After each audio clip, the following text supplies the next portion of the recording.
주일 예배 드리겠습니다. 임예찬송 40장 찬송 드립니다.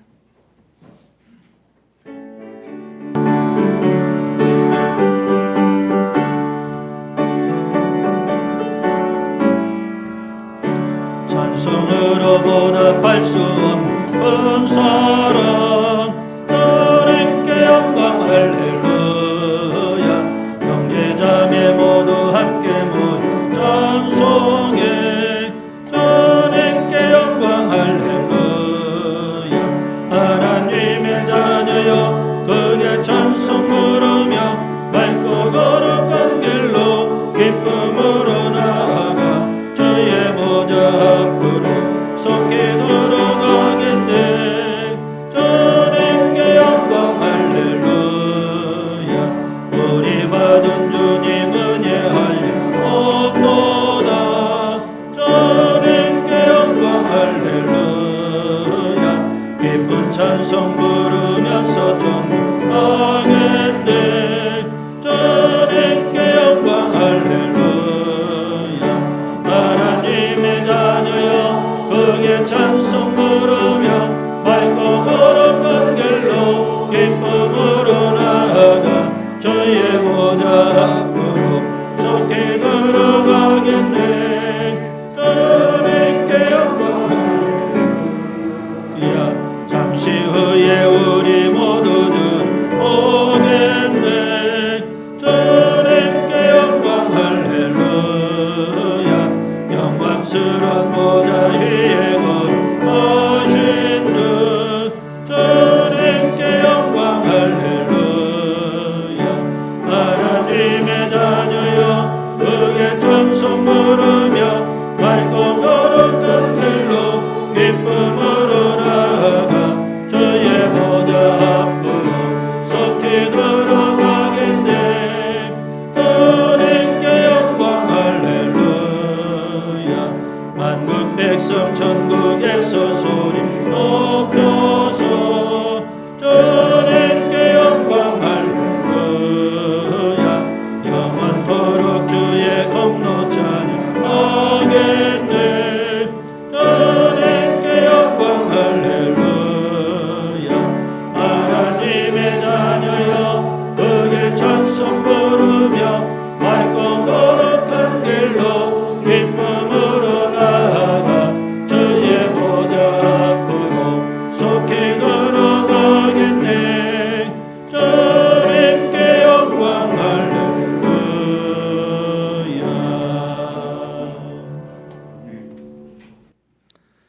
여호와는 나의 빛이요 나의 구원이시니 내가 누구를 두려워하리요.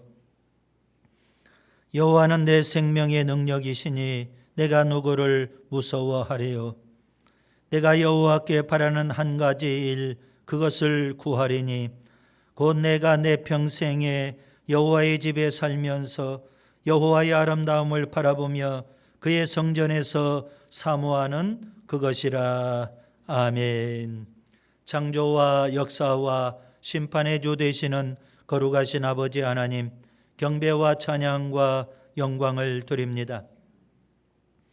영원히 죽어 마땅한 저희들을 예수님의 십자가의 보배로운 피로 구원해 주시고 하나님의 자녀를 삼아 주시며 비전 공동체를 이루게 하시니 감사와 영광을 드립니다. 마지막 때를 살고 있습니다. 우리를 복음을 위해서 살도록 또 사명에 살도록 은혜를 베풀어 주셔서 감사를 드립니다. 오늘 또 귀한 주일 예배로 불러주셨기에 믿음으로 응답하여 아버지 앞에 나왔습니다. 영과 진리로 예배를 드립니다.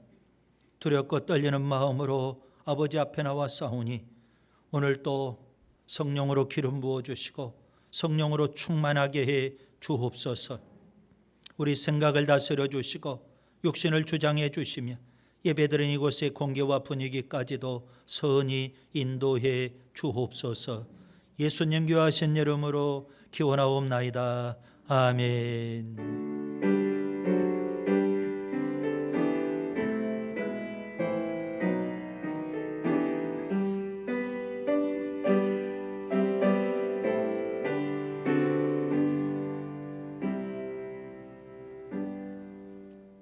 사도신경으로 우리의 신앙을 고백드립니다. 나는 전능하신 아버지 하나님 천지의 창조주를 믿습니다. 나는 그의 유일하신 아들 우리 주 예수 그리스도를 믿습니다. 그는 성령으로 잉태되어 동정녀 마리아에게서 나시고 본디오 빌라도에게 고난을 받아 십자가에 못 박혀 죽으시고 장사된 지 사흘 만에 죽은 자 가운데서 다시 살아나셨으며 하늘에 오르시어 전능하신 아버지 하나님 우편에 앉아 계시다가 거기로부터 살아있는 자와 죽은 자를 심판하러 오십니다. 나는 성령을 믿으며 거룩한 공교회와 성도의 교제와 죄를 용서받는 것과 몸의 부활과 영생을 믿습니다. 아멘. 이은자 순장님께서 대표로 기도해 주시겠습니다.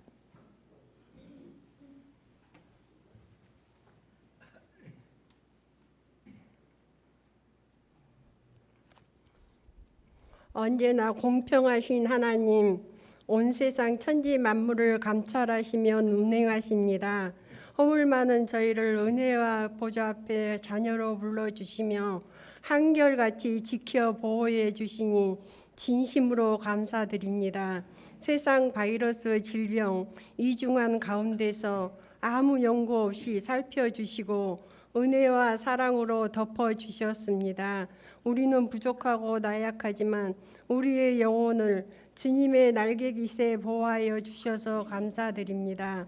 흘려주신 보혈의 피로 세우신 비전교회와 성도들 가정마다 평탄한 길 주신 하나님께 감사드립니다.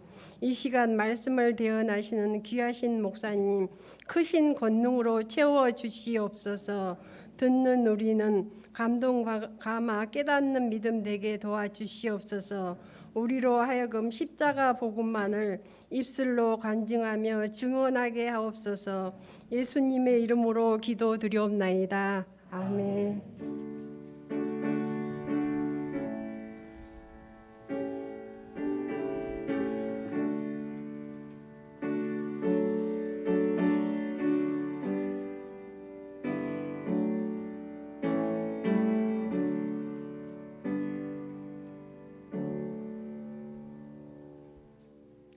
봉헌 찬송 406장 찬송 드리면서 드려진 예물 봉헌하겠습니다.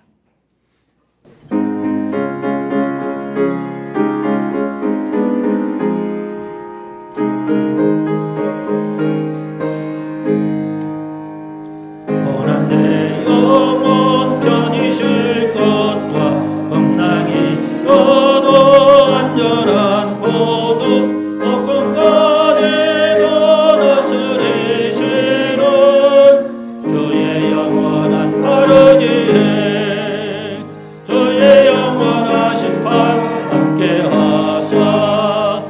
항상 나를 붙드시니 어느 곳에 가든지 요동하지 않으면 주의 팔을 의지함이라. 세상 진문을 나를 버려도 예수를 함께 동행함으로 그의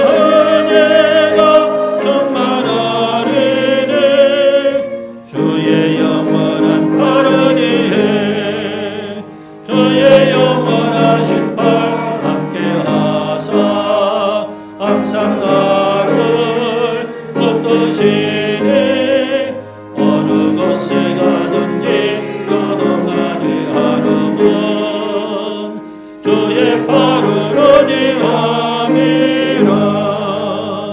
나의 믿음이 연약해져도 이리에 예언 힘을 주시며 위대할 때도 안보하시는 주의 영원한 팔 어디에 주의 영원하신 팔 함께하사 항상 나를 붙드시니 어느 곳에 가든지 요동하지 않으면 주의 팔을 의지함이라.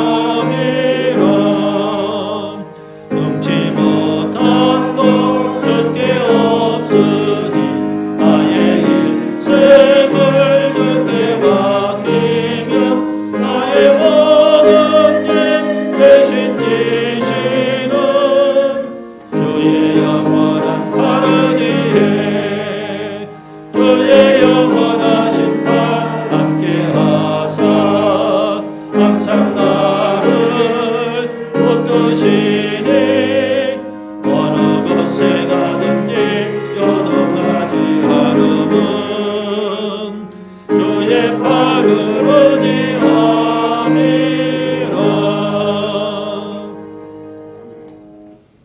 사랑의 아버지 하나님, 감사와 영광을 드립니다. 오늘 하나님 앞에 나와 예배 드리면서 정성을 다하여 귀한 예물도 올려드립니다. 오늘 예배를 위해서 주일 헌금을 드렸습니다. 평생 이곳에서 주일을 성수하고 회중 예배를 드리며 우리의 삶 전체가 하나님께 드리는 예배가 되기를 원합니다. 감사의 귀한 예물을 드렸습니다. 베푸신 은혜와 사랑과 복을 깊이 깨닫고 또 마음에 새기며 이렇게 물질로도 감사를 드렸습니다. 마음으로도 입술로도 온몸으로 감사를 드립니다. 원망과 불평을 십자가에 다 못 박아 버리고 주님 보실 때에 우리들이 그리고 우리의 가정이 우리 교회가 감사하는 자가 되기를 원합니다. 특별한 목적과 비전을 담아서 선교 장학 구제 헌금을 드립니다.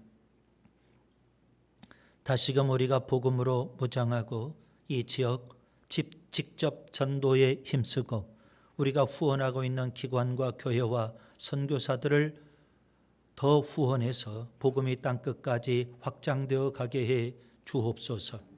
주님께서 우리에게 주신 천국 열쇠를 갖고 이 지역 전도의 문을 활짝 열기를 원합니다. 전도 대상자를 적극적으로 찾고 그 영혼들의 심령의 문도 적극적으로 열기를 원합니다. 살아계신 아버지 하나님, 11조의 귀한 예물도 드렸습니다. 모든 것이 다 하나님의 것임을 고백합니다. 청지기로 이 땅에 살게 해주시고 물질에 대해 탐욕을 부리지 않도록 은혜 주시니 감사합니다.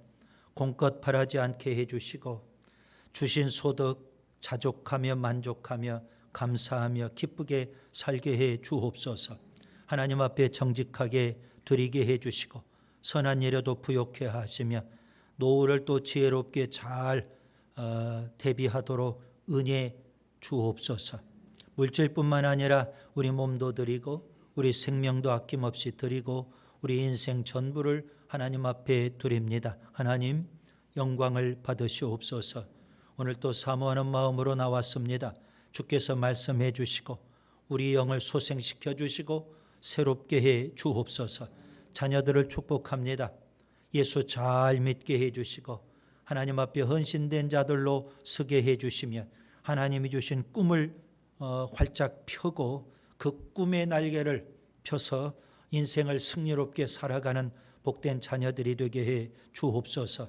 노년에 계신 우리 지체들 구원의 확신을 갖고 천국을 소망하며 남은 생에 행복하게 해 주시고 특별히 교회를 위해서 그리고 한국 교회를 위해서 이 민족을 위해서 기도의 지경을 넓혀 기도하는 기도의 용사들 되게 해 주옵소서.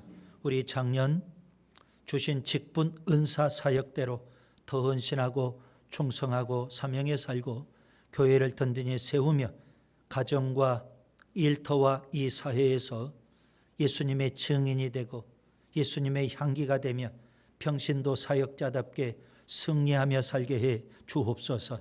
삶의 문제를 안고 하나님 앞에 나와 부르짖어 기도할 때에 하늘 문이 열리고 응답과 축복과 기적이 있게 해 주옵소서. 코로나19로부터 안전하게 우리를 보호해 주시니 감사합니다. 오늘 또 말씀해 주옵소서. 예수님 이름으로 축복하며 기도합니다. 아멘. 서로 인사 나누겠습니다. 감사합니다. 사랑합니다. 나누는 이야기 보시겠습니다. 주보를 보시면 됩니다. 6월의 영성훈련은 교제 생활입니다. 순모임을 통해 사랑을 경험하며 영적 교제를 나누는 지체가 될 수 있기를 바랍니다. 지난주부터 예배 후 순모임이 진행되고 있습니다. 교회에서 식사하시고 또 순모임까지 그렇게 하시면 좋겠습니다.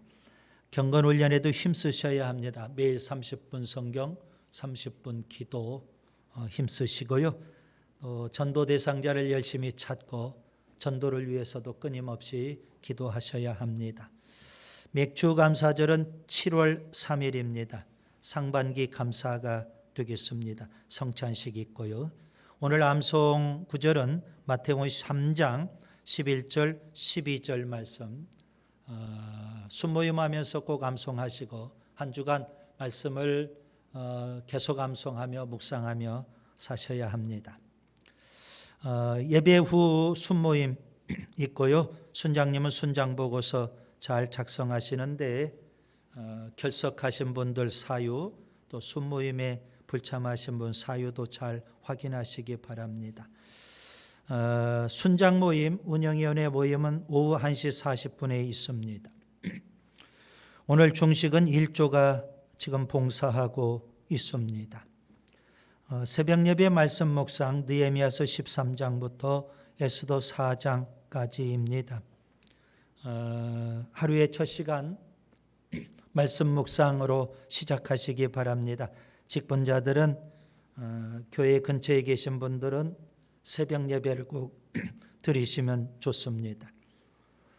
수요일에 성경 공부가 있고요. 금요일에는 가정에서 가정 예배를 드리셔야 합니다.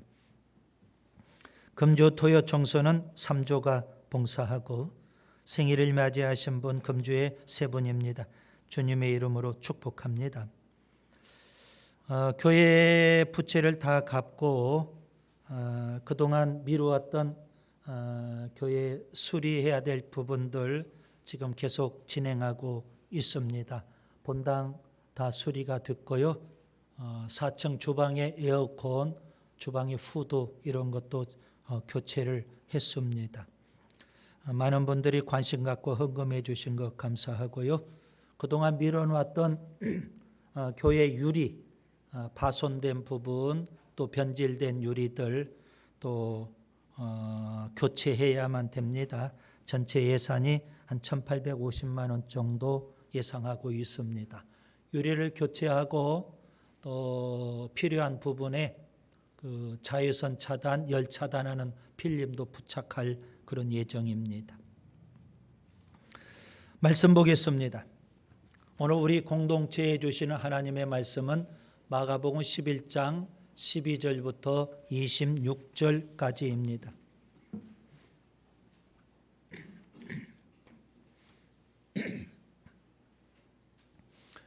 우리 한 목소리로 같이 봉독하겠습니다. 이튿날 그들이 베다니에서 나왔을 때에 예수께서 시장하신지라 멀리서 잎사귀 있는 한 무화과 나무를 보시고 혹 그 나무에 무엇이 있을까 하여 가셨더니 가서 보신즉 잎사귀 외에 아무것도 없더라. 이는 무화과의 때가 아님이라. 예수께서 나무에게 말씀하여 이르시되 이제부터 영원토록 사람이 내게서 열매를 따먹지 못하리라 하시니 제자들이 이를 듣더라. 그들이 예루살렘에 들어가니라.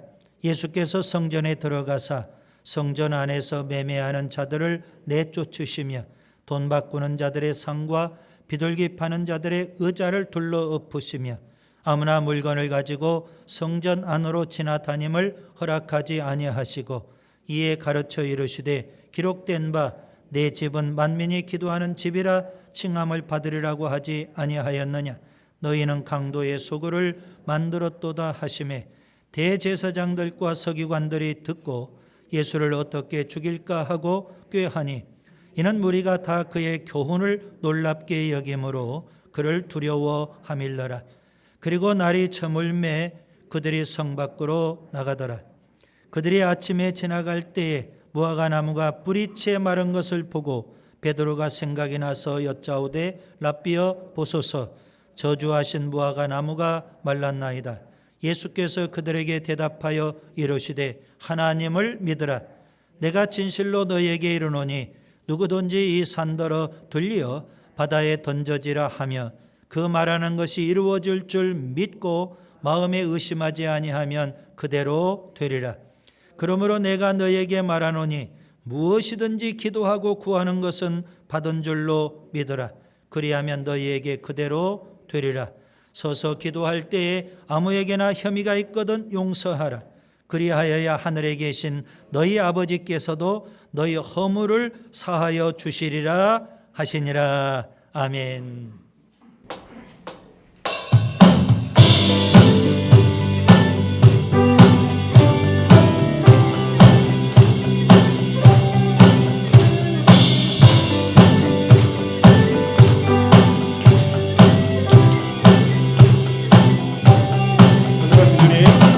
전능하신 주 놀라운 사랑 세와 사망을 물리치셨네 영광의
마가복음의 구조는 이렇습니다. 크게 두 부분으로 나눌 수 있습니다. 1장부터 10장까지 전반부입니다.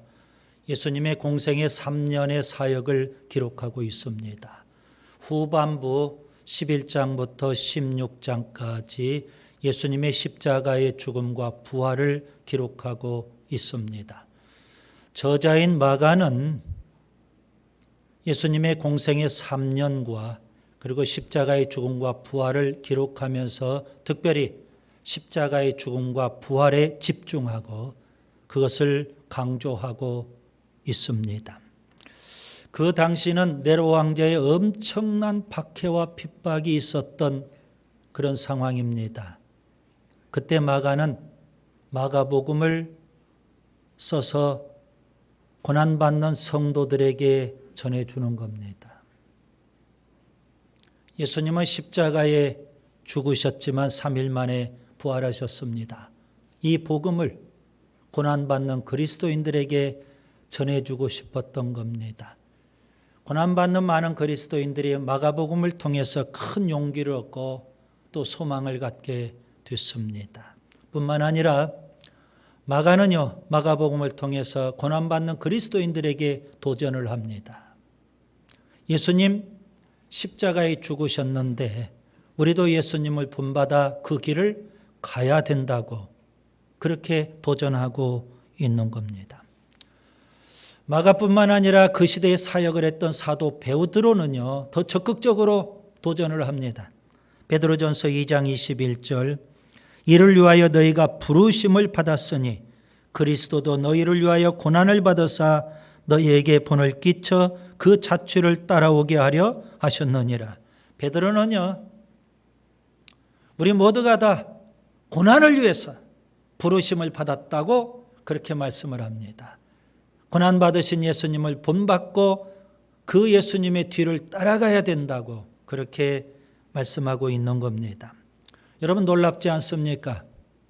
하나님은 고난을 위해서 우리를 부르셨다는 겁니다. 축복을 위해서 부르셨다면 얼마나 좋을까요?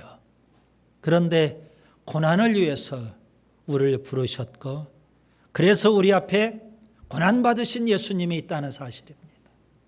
그 예수님을 본받아야만 진정한 그리스도인이라고 그렇게 믿고 있는 겁니다.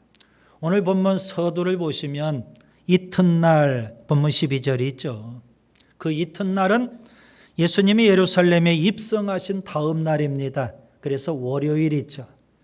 일요일 예수님께서는 나귀 새끼를 타고 예루살렘 성에 입성하셨고요. 월요일 예수님은 두 가지 일을 하십니다. 하나는 열매 없는 무화과나무를 저주하신 일입니다.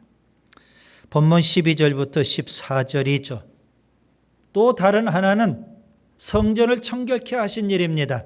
본문 15절부터 18절입니다. 이 두 가지 일은 예수님께서 고난주간 월요일에 행하신 일인데요. 별개의 일이 아닙니다. 이 두 가지 일은 서로 깊은 관련이 있습니다. 영적으로 보면 이렇게 해석이 가능할 겁니다. 무화과나무를 저주하신 일, 반드시 있어야 될 열매가 없기 때문에 주님께서 저주하시고 심판하시는 겁니다. 성전을 청결케 하시는 일, 반드시 없어야 될 세속과 죄악이 있기 때문에 주님은 청소를 하시는 겁니다. 진노하시고 심판하신다. 그런 의미가 됩니다. 그래서 예수님이 행하신 이 두 가지 일은 둘 다 하나님의 심판을 교훈해 주고 있다. 이렇게 볼 수가 있겠죠. 예수님은 베다니에서 예루살렘으로 올라가시는 도중입니다. 몹시 시장하신 듯합니다. 그래서 멀찍이 있는 무화과 나무를 보시고 뭔가 열매를 통해서 요기를 하시려고 그 무화과 나무에 다가가십니다. 무화과 잎은 있는데 잎이 무성한데 열매를 찾아도 찾을 수가 없습니다. 그래서 예수님은 무화과 나무를 향해서 이렇게 선언하십니다. 본문 14절, 이제부터 영원토록 사람이 내게서 열매를 따먹지 못하리라. 열매가 없는 무화과 나무를 예수님이 저주하시고 심판을 하십니다. 예수님의 이러한 행동은 참으로 놀랍고 충격적인 일입니다. 제자들은 그동안 예수님은 사랑이 많으신 분, 은혜로우신 분 그렇게만 알았는데, 아니 열매 좀 구했는데 열매가 없다고 무화과 나무를 저주하시다니 참으로 충격적인 일이었을 겁니다. 게다가 본문 13절에 보시면 그때는 무화과의 때가 아니라고 합니다. 더더욱 이상하지 않습니까? 그래서 대부분 사람들이 본문을 읽으면서 이런 생각을 합니다. 열매가 없다고 저주를 하시다니 예수님 너무 심하신 거 아니냐. 그것도 무화과 때가 아닌데 열매가 없다고 저주하시다니 너무 성급하신 게 아니냐. 너무 과격하신 게 아니냐. 그렇게 생각을 합니다. 여러분, 팔레스타인에서 무화과 나무의 특성을 좀 우리가 알 필요가 있겠죠. 보통 3월경에 무화과가 잎사귀를 냅니다. 그리고 여름 동안에 잎이 무성해지고 11월경이 되면 낙엽이 됩니다. 무화과 열매는 주로 6, 7월경에 열매를 따게 됩니다. 물론 3, 4월경에도 열매를 볼 수 있고요. 늦은 경우는 9월, 10월경까지 열매를 맺기도 합니다. 주로 3, 4월경에 맺는 열매는요, 그에 난 새로운 가지에서 열매를 맺는 게 아닙니다. 기존의 가지에서 열매를 맺는 경우라고 보시면 됩니다.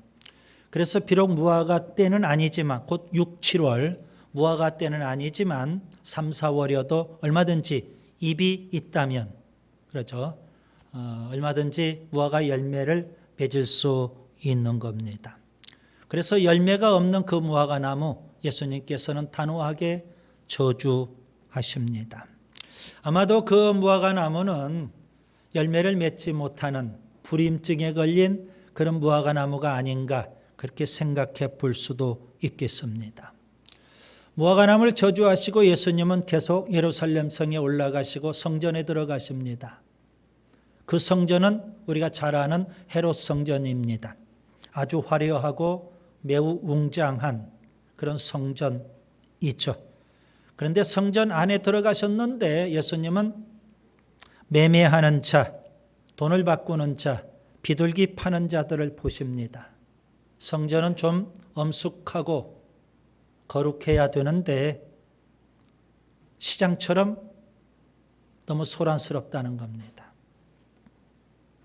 그래서 예수님은 그들을 다 쫓아내버리십니다. 매매한 자들의 상, 돈을 바꿔주는 자들의 상, 그들의 상을 다 엎어버리시고 그들을 성전에서 쫓아내버리십니다. 그리고 주님은 이렇게 말씀하십니다. 본문 17절이죠. 내 집은 만민이 기도하는 집이라 칭함을 받으리라고 하지 아니하였느냐. 너희는 강도의 소굴을 만들었도다.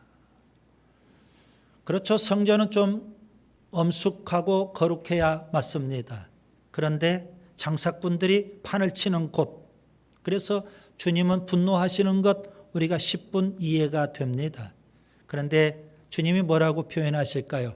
강도의 소굴이 되었다. 달리 표현하면 성전 안에 있는 제사장들 혹은 유대 교권자들, 그들을 가리켜서 강도라고 주님이 과격하게 표현하시는 겁니다.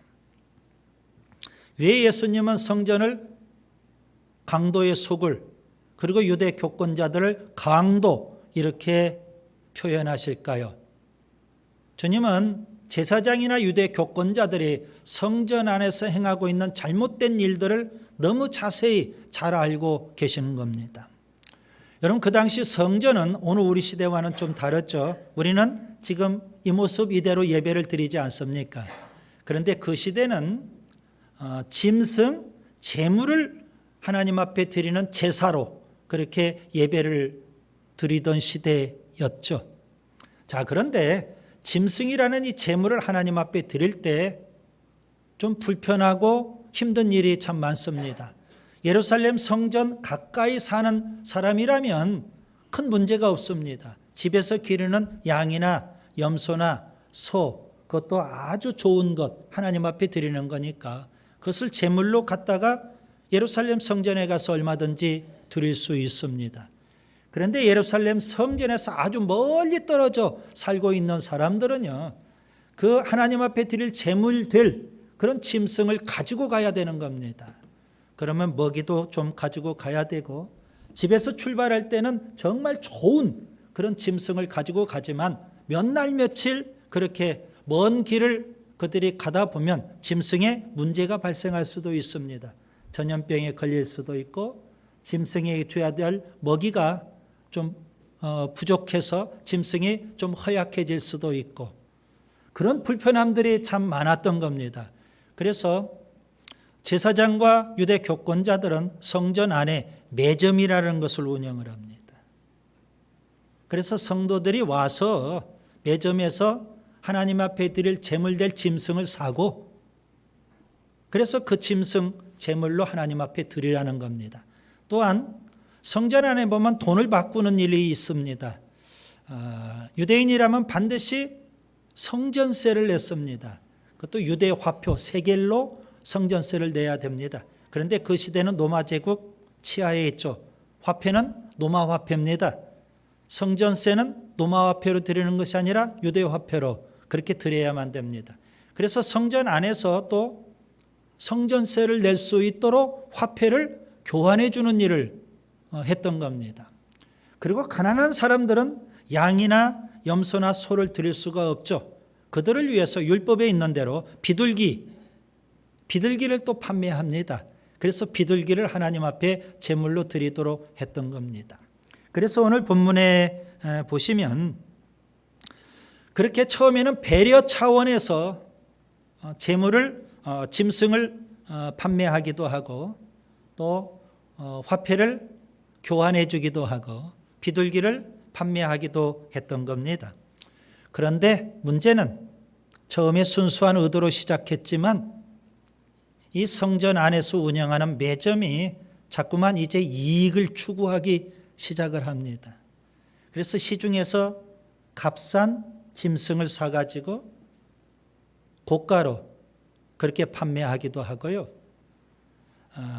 돈을 교환해 주면서 수수료를 또 챙기기도 하고요.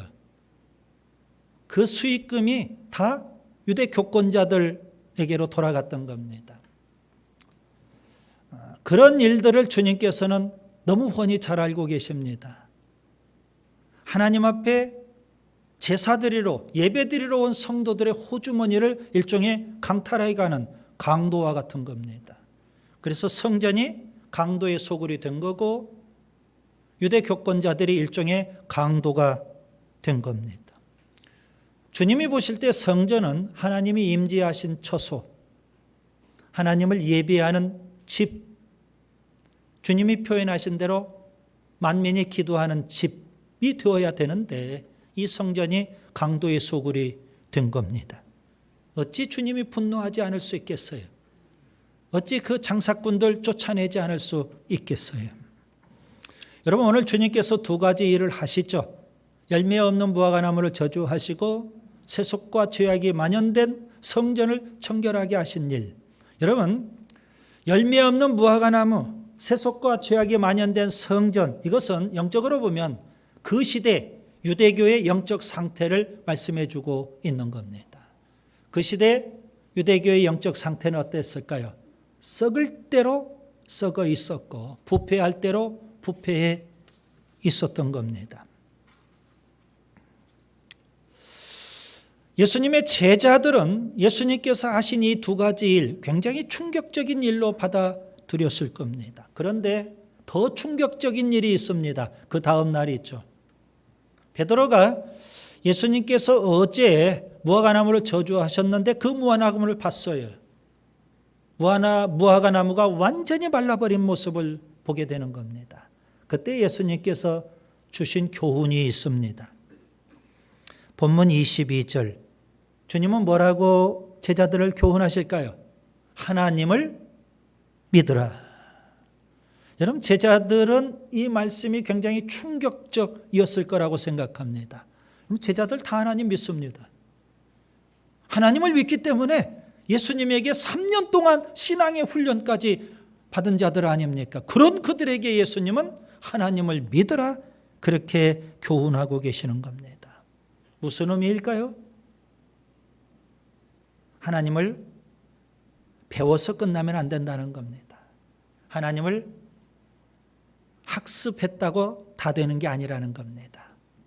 살아계신 하나님, 심판하시는 하나님, 그 하나님을 체험할 수 있어야 되는 겁니다.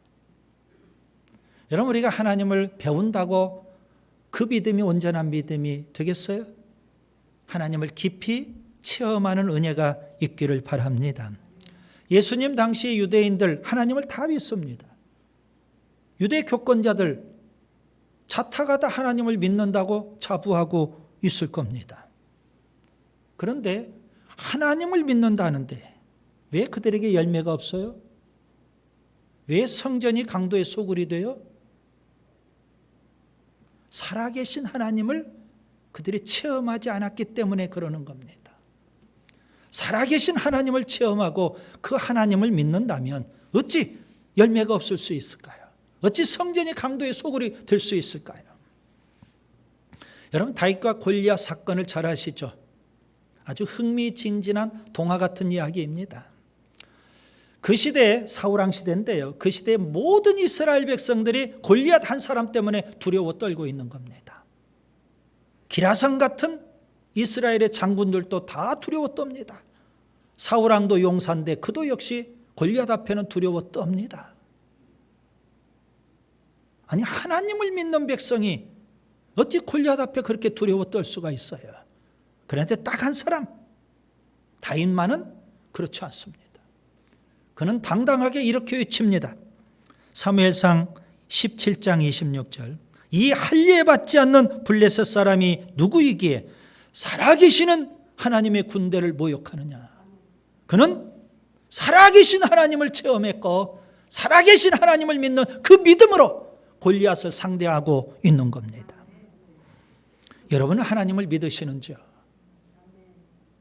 살아계신 하나님을 믿으시는지요? 여러분, 우리가 살아계신 하나님을 믿는다면 우리에게는 세 가지가 반드시 있어야 됩니다. 저는 오늘 본문을 통해서 이 세 가지를 말씀드리려고 합니다. 첫째, 살아계신 하나님을 믿는다면 그 믿음으로 열매를 맺어야 합니다. 열매 없는 무화과나무가 저주받은 것처럼 우리에게 열매가 없다면 하나님은 분명 심판하시기 때문에 그렇습니다. 성경에 보면 무화과나무 혹은 포도나무 이런 비유가 많이 나와 있죠. 여러분, 무화과나무나 포도나무의 공통점은 뭘까요? 그런 나무는요, 관상용이 아닙니다. 목재용도 아닙니다. 그리고 화목용도 아닙니다. 포도나무, 무화과나무의 유일한 목적은 뭘까요? 열매에 있는 겁니다. 열매 때문에 존재하는 나무다. 요한복음 15장 8절에 보면 너희가 열매를 많이 맺으면 내 아버지께서 영광을 받으실 것이요 너희가 내 제자가 되리라. 무화과나무에 열매가 없다면 존재 가치가 없는 겁니다. 포도나무에 열매가 없다면 존재 가치가 없는 거예요.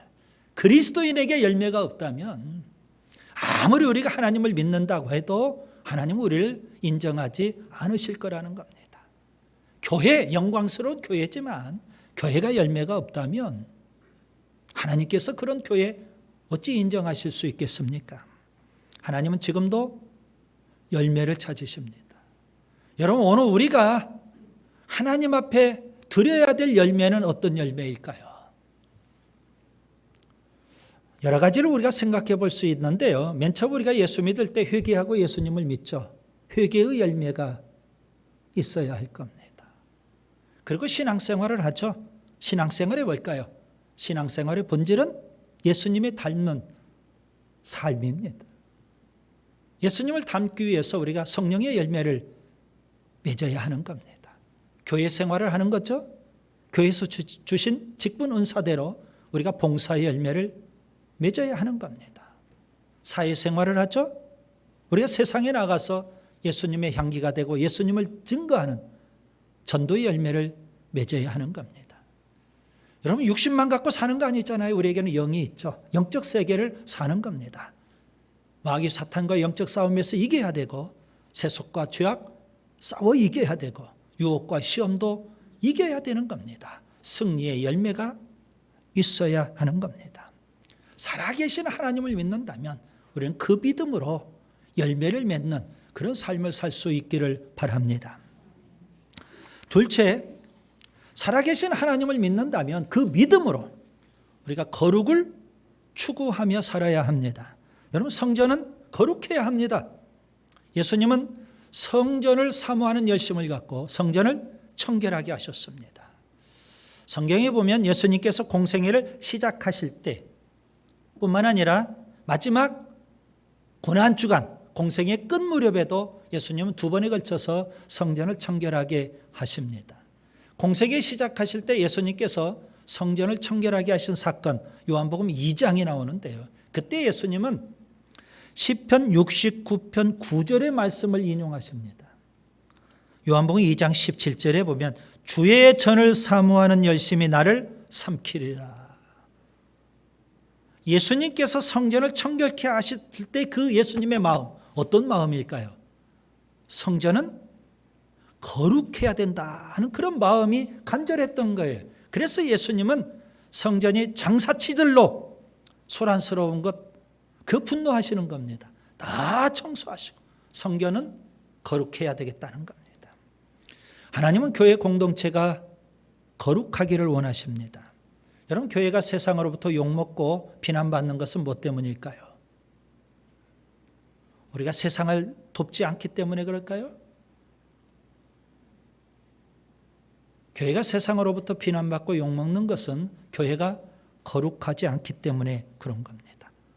교회가 탐욕과 욕망에 사로잡히고 세속과 죄악에 만연될 때 하나님도 싫어하시고 세상도 우리를 비난하고 욕하는 겁니다. 예루살렘 교회를 보세요. 오순절 성령이 임하고요. 큰 은혜가 임했어요. 모두가 다 놀라운 변화가 일어나요. 교회가 천국이 되죠.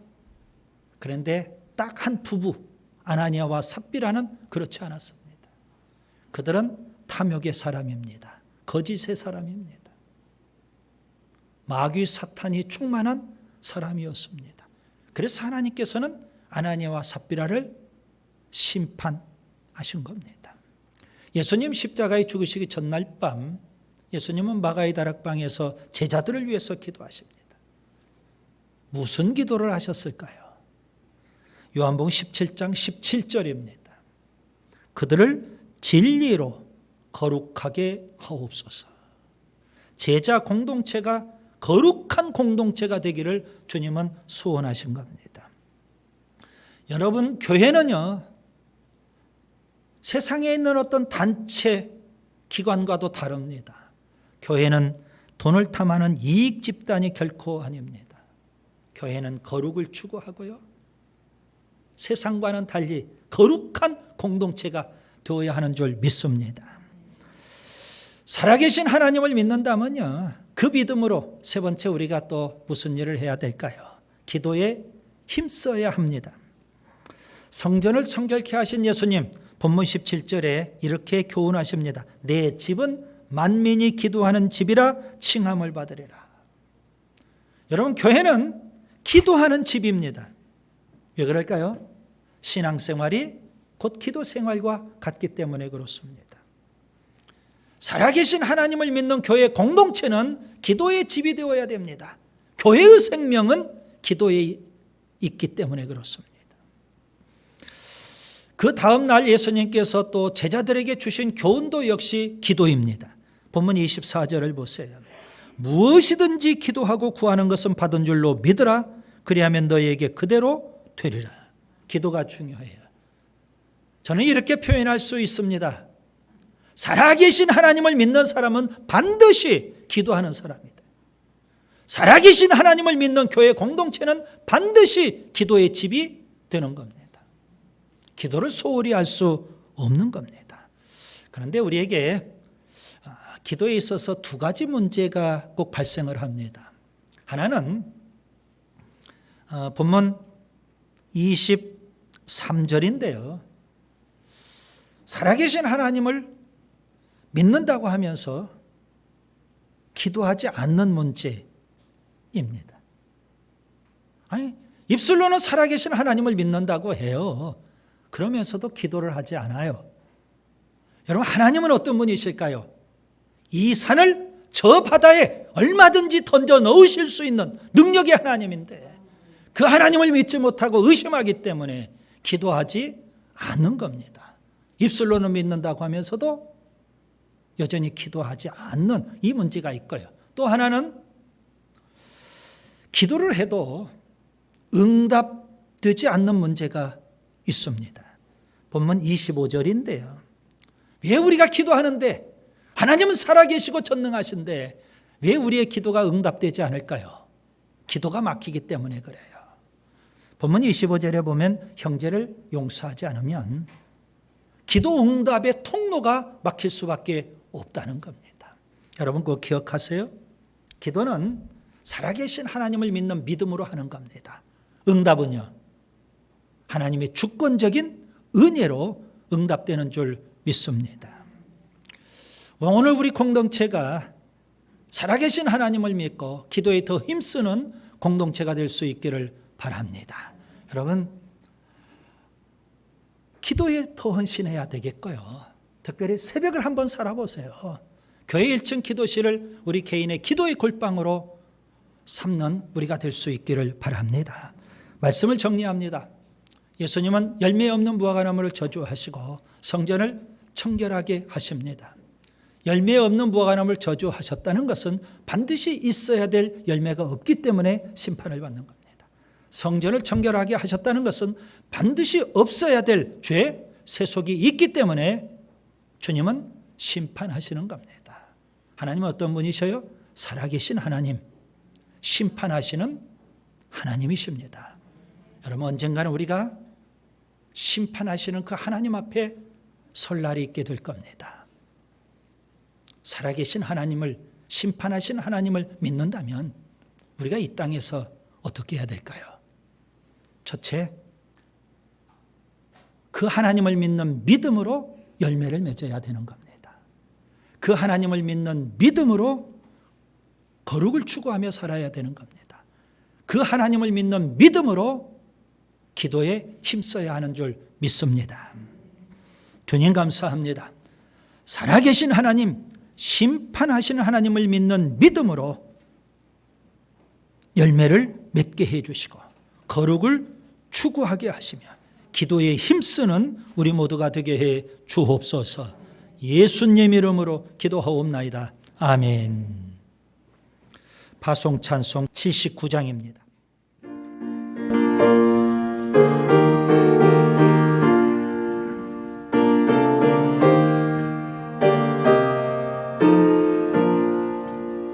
주 하나님 지으신 모든 세계 내 마음속에 그리워볼 때 하늘의 별 울려 뻗이는 데서 주님의 걷는 우주의 전대 주님의 높고 위대하심을 내 영혼이 찬양하네.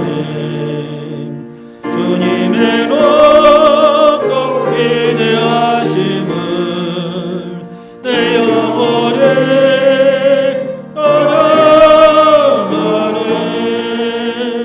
숲속이나 험한 산 골짜기에서 기적이는 여새 소리 들고 고요하게 흐르는 시냇물은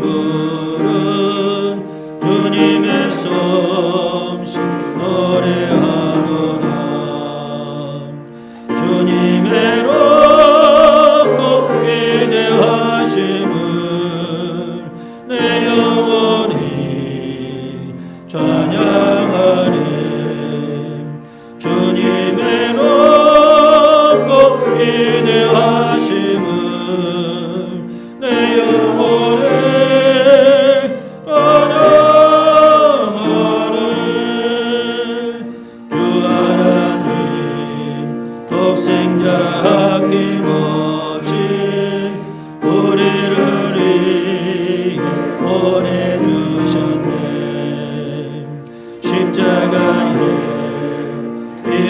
빌려 죽으신 주 내 모든 죄 애속하셨네. 주님의 높고 위대하심을 내 영혼이 찬양하네. 주님의 높고 위대하심을 내 영혼이 찬양하네. 내 주 예수 세상에 다시 올 때 저 천국으로 날 인도하리. 나 겸손히 엎드려 경배하며 영원히 주를 찬양하리라. 주님의 높고 위대하심을 내 영혼이 찬양하네. 주님의 높고 위대하심을 내 영혼이